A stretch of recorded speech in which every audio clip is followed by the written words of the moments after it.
बहुत हुआ तानाशाही, अब तो देश को वापस पाना था। साम दाम दंड भेद चाहे जो हथियार अपनाना था। गांधी जी ने धीरज धरा और कहा अहिंसा को अपनाना है। गांधी जी ने धीरज धरा और कहा अहिंसा को अपनाना है।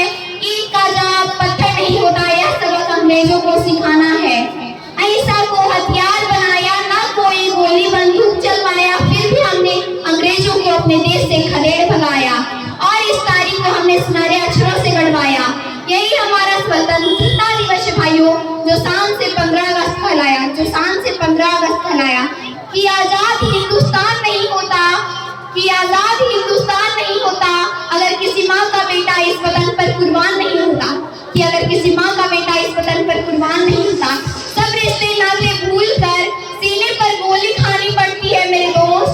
सब रिश्ते नाते भूल कर सीने पर गोली खानी पड़ती है मेरे दोस्त। वतन पर मरना इतना आसान नहीं होता, वतन पर मरना इतना आसान नहीं होता। धन्यवाद।